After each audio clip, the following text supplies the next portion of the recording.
Fishing is a lot of fun, but many times it's the backstories behind the fishing that are the most fun.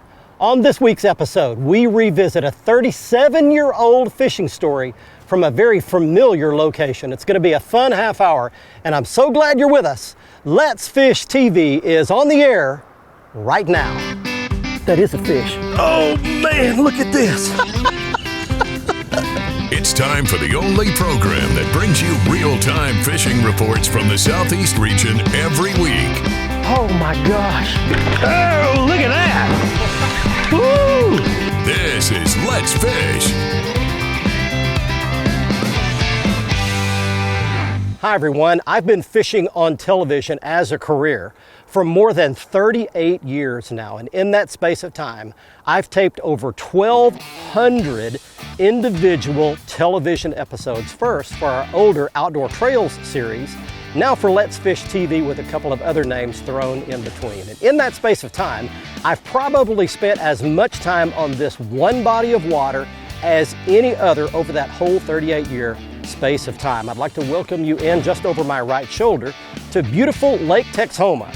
It's a sprawling lake situated right on the Oklahoma-Texas border. It's got several species of game fish in it, but we've spent more time than any other fishing for the freshwater striped bass. So on this episode, which very well could be my last episode ever taped here on Lake Texoma, I'd like to share with you some of what I've learned in 38 years of fishing this lake for striped bass. And one extra little treat, I have gone to the archives and pulled out the first and second episodes of our shows that we ever taped on this lake back in the 1980s, back in the day when I had darker and more hair. It's going to be a lot of fun. While I'm out doing that today, we're going to be taking you around your local region for this week's fishing reports from our team of reporters, both freshwater and saltwater, from lakes, rivers, and bays right where you live. So we're going to take the Mercury Pro XS 250 reliable, quiet, efficient outboard engine right up the middle of Lake Texoma. The next time you see me, I hope to be tied into a striper.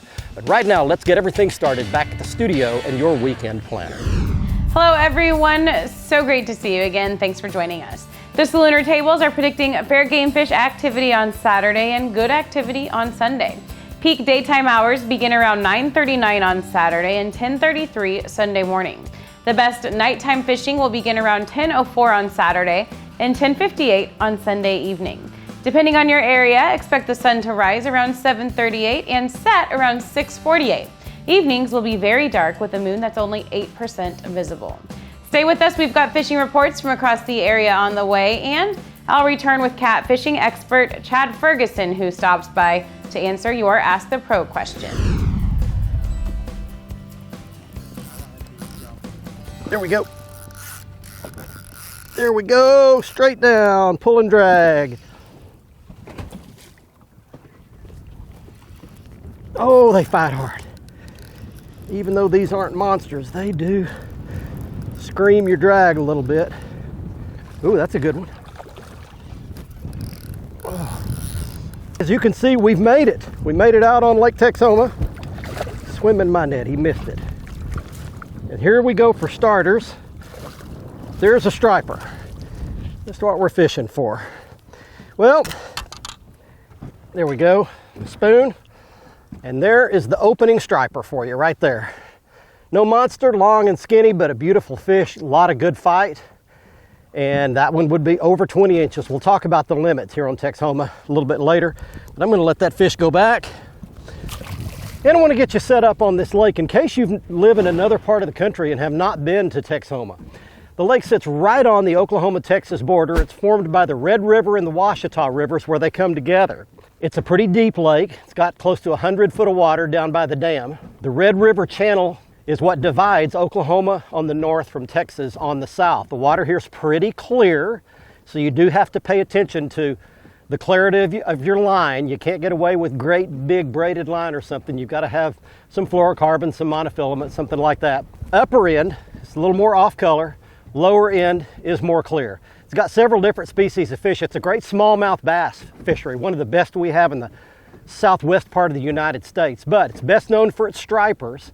And I've been coming here catching these fish since, probably the late 70s, something like that. But in my professional career, since the mid 1980s. It's one of the few places in the country where stripers actually spawn and reproduce. I'll talk more about that a little bit later. Actually looking at fish on my Lowrance active target, I'll show you a shot of the screen of what's below me. Those are all stripers you're seeing right there. And a lot of what they're doing is they're following my bait up and then turning away from it. So I'm having to kind of experiment with the technique to try to get these fish to bite an artificial. The guides come out here with live bait, and they're usually done by 8 or 9 o'clock in the morning, back cleaning fish with limits for everybody in the boats. My good buddy Dan Barnett, that I've known for many, many years, is behind the camera today helping us out and showing me some of his best spots. So we're gonna show off Lake Texoma today and give you some more of my expertise that I've learned over the 38 years of my pro career that I've been fishing here and doing television shows. Let's get rigged up, see if we can catch another one.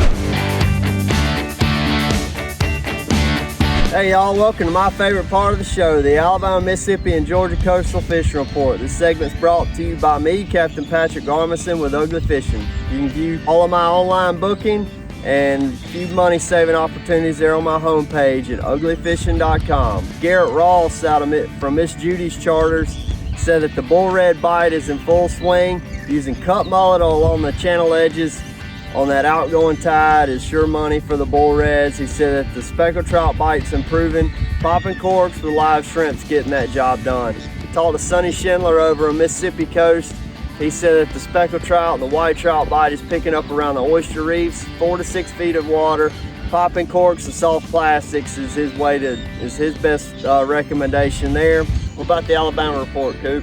The trout bite has picked up, and we've been catching the trout on shrimp, and we've been catching flounder, and we've been catching them on the Slick Junior. Also around some rocks along the edges and the mouths of the rivers, we're finding a lot of flounder on live shrimp, and bullman is there as well. Thanks for your help this week, Coop. Hey y'all, thanks for stopping in, checking out this report. Remember, keep what you need, leave the rest, and God bless, guys. There are some better fish down there. Look at this on my active target. All those fish, every time I pull it up, they follow it up. Here he comes. He got it, he got it.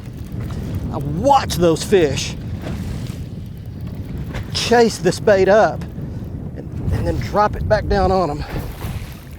And sometimes they hit it on the fall, and sometimes you've got to crank it up like they're, well, that's a decent one, like it's going to get away from them. Just going to flop him aboard. All right. Texoma, ladies and gentlemen. Let me tell you something about Lake Texoma. This is one of the most resilient lakes I've ever fished in my entire life. This lake has undergone hell, beginning in 1987 with a flood that was of epic proportions. 4 100-year floods since 1987. Muddy chocolate red water. It's just gone through some horrific circumstances. They hold the water in this lake so that it won't flood everything downstream down the Red River. But this lake comes back time and time again over such a long history. Year in and year out, Texoma is one of the most consistent producers of any lake I've fished all across the southern United States, producing good, solid stripers like the one I just caught. Let's Fish TV is proudly backed by Lose, Feel the Difference, Mamba Boats, Ride with Pride, Strike King, Tie One On, Glacier Glove, stay outdoors longer with our gloves, hats, and shades. Fishing Specialties, makers of the premier mount assembly for live sonar. Oh yeah, much better. Much nicer fish.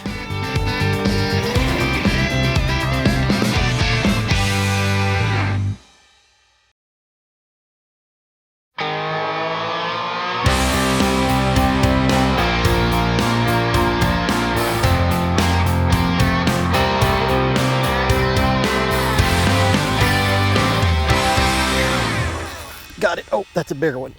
That's a bigger striper. All right. Come up here, buddy. That's a hard pull. I hope I don't have him foul hooked.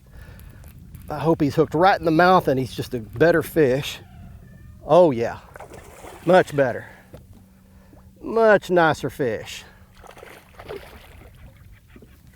Easy, darling. That one's actually giving me a A little run for my money. I'm gonna open up my net while he tires himself out.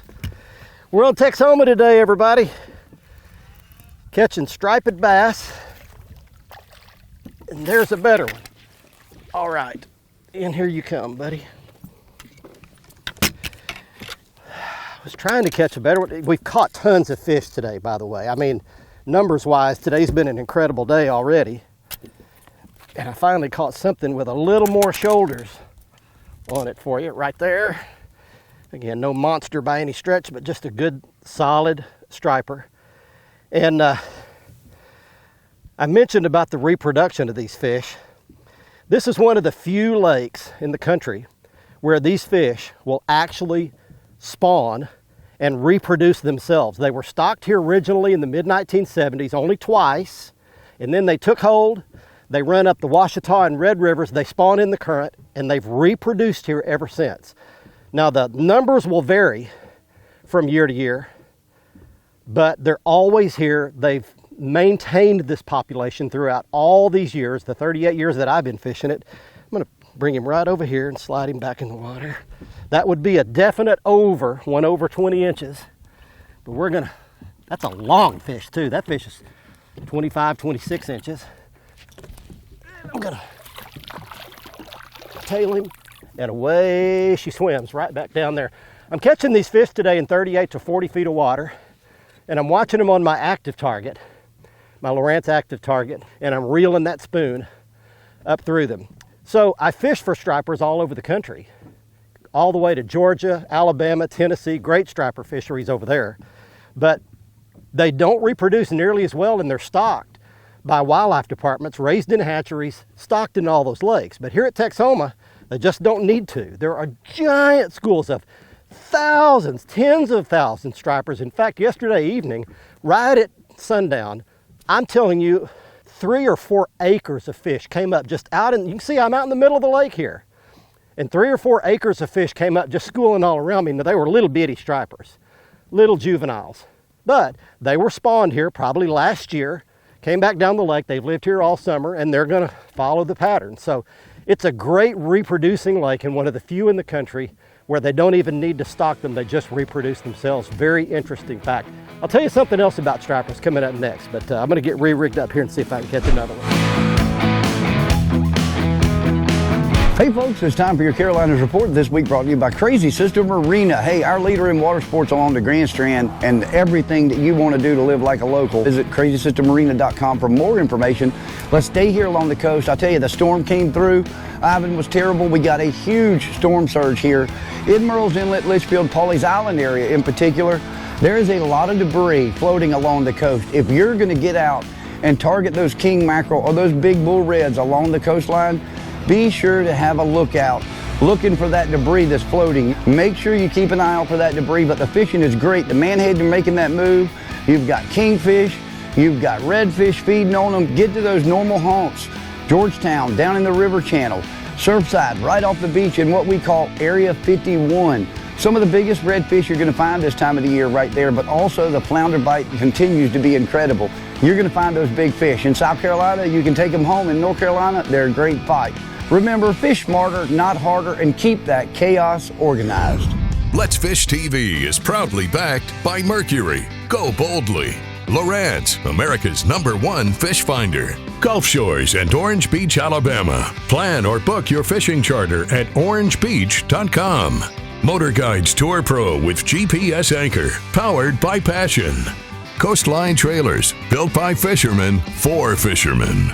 To the mouth on a spoon. All right, just a solid fish for you right there. Good solid box fish.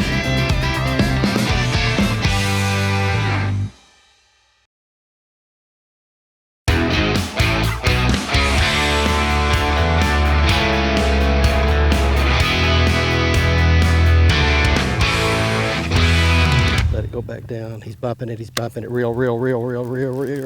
He got it. That is so fun. Welcome back to Lake Texoma, everybody. Well, we're having a lot of fun today, just catching a lot of numbers of striped bass.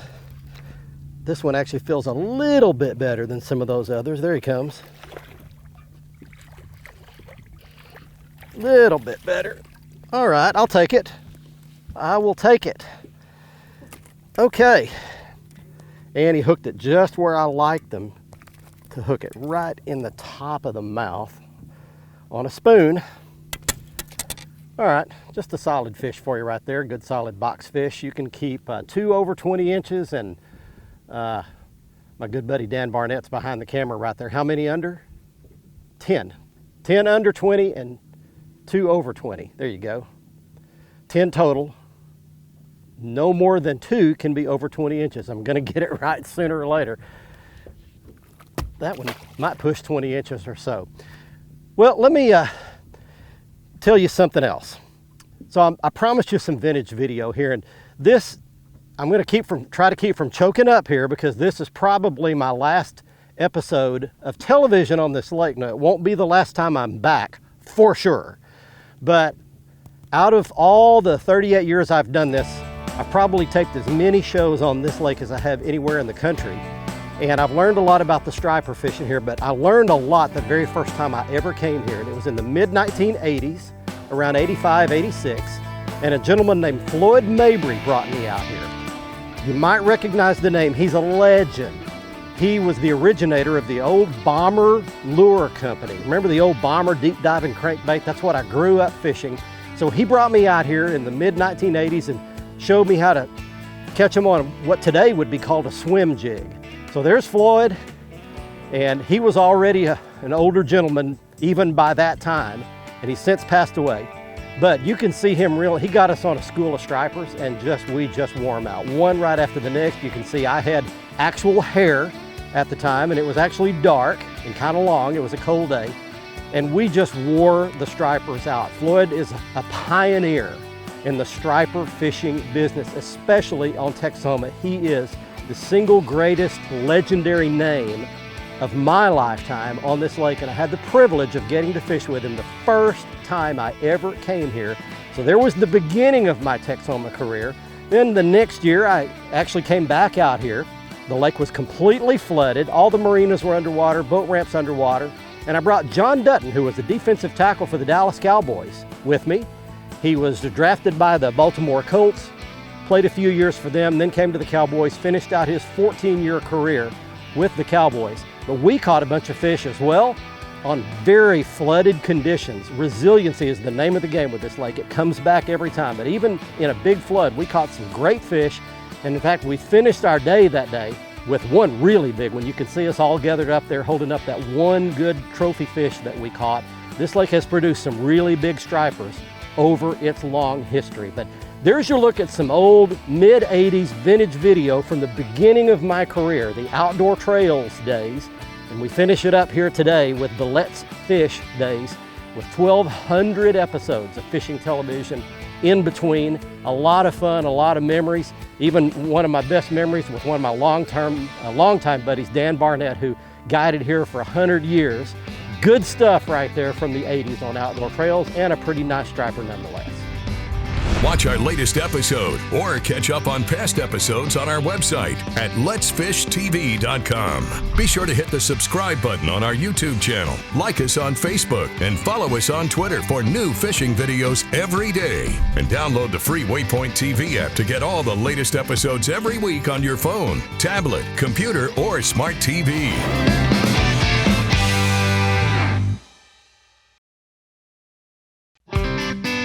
Let's Fish TV is proudly backed by Academy Sports and Outdoors, making it easier than ever to gear up and have fun out there. Visit Mississippi, Wanderers welcome. Power Pole, total boat control. Balls Out, made in the USA, heavy duty mounts for your fish finders. Welcome back, everyone. Let's get right to your Ask the Pro question for this week. Greg would like to know, should I use 2 hooks for catfish? Good question, Greg. For an answer, we asked catfishing expert Chad Ferguson. In most cases, using a single hook is going to be your best bet. 1 leader, 1 hook. The exception to that is going to be if you're fishing for trophy catfish or a larger catfish and you're using really big baits.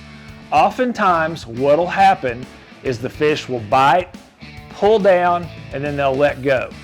Those are what we call short strikes. If you're getting tons of short strikes over and over with those big baits, then a great option is to add a second hook, but on the same leader. And that's one of the few times that I really recommend using 2 hooks on one catfish rig. Thanks so much, Chad, for your knowledge. If you want some help from one of the pros too, simply go to letsfishtv.com, follow that Ask the Pro link to submit your question. Here's today's Right Stuff, presented by Academy Sports and Outdoors. We have made it safely back to the boat ramp, and it's time right now for the right stuff, brought to you by Academy Sports and Outdoors. The right gear to catch stripers like the ones we caught today at Lake Texoma. Couple of pieces of critical gear that I don't talk enough about, beginning with the Motor Guide Tour Pro trolling motor. This is the top of the line, extremely durable, extremely powerful, extremely reliable top-end trolling motor that I actually helped beta test in its formative years, and it has performed unbelievably well, and I really needed it out there on Texoma. That's big water, and once you find one of those schools, you need to be able to lock down on it, and that motor will lock you down on a GPS spot, a waypoint, and keep you in about a 5-foot diameter circle right on top of it, and it's got all the power you need to hold you even in a big wind. The other piece of gear I use today is my Fishing Specialties mount. This is the mount that I use to mount the Lowrance active target transducer on. The actual transducer is here at the very bottom with the cable that runs up through the handle of the Fishing Specialties mount system. I can actually steer this any direction I want to, 360 degrees, to watch for those schools of stripers. And if you get in big waves or you hit a stump and this thing were to break, it's got a magnetic breakaway bracket that'll simply break away under too much pressure. You can simply put it right back, lock the magnets right back into gear, and go on about your fishing. You can see all of the information about the Fishing Specialties Bowdeucer mount system, their website that you see on the screen. Every day that I'm home, I watch something interesting and kind of funny unfold in my neighborhood. The mail person in the mail truck comes down the street putting mail in the mailboxes, and immediately when he or she pulls away from that mailbox, the owner of the house will be right behind them, grabbing that mail and standing in the driveway, sorting through it to see what's there. And this repeats itself over and over, all the way down almost every street. It's as if people have this built-in awareness of looking forward to somebody knowing who they are, knowing their name. They have their name on that piece of mail. Well, what if I could tell you some even better news that I've learned in my lifetime? That there's the creator of the universe that knows my name, knows who I am, knows everything about me, has a good destiny for me, and he loves me more than I could possibly imagine. That is great news as far as I'm concerned, and if you want to know more about that news, just go pick up any Bible, turn to John chapter 3, and you can read all about it. I hope you've enjoyed as much as I have my trip down memory lane as I've reminisced over 38 years of fishing Lake Texoma, looking back at that old vintage video from our outdoor trails days. There's no telling how many striped bass we've caught over the years on our shows right here on this lake. And if you'd like to book your very own guide trip here, you can do that at Guaranteed Guide Service. You can contact them. The information you see on your screen. Dan Barnett started this back in the 70s. Jacob Orr has come on board, and several of their other great guides. They've got all the boats, the tackle, the bait, everything you need to come out and have a great time catching stripers like we have for 38 years at beautiful Lake Texoma. We'll see you next week. Until then, I'm Barry Stokes saying be safe, have fun. Let's fish, everybody. Bye-bye, y'all.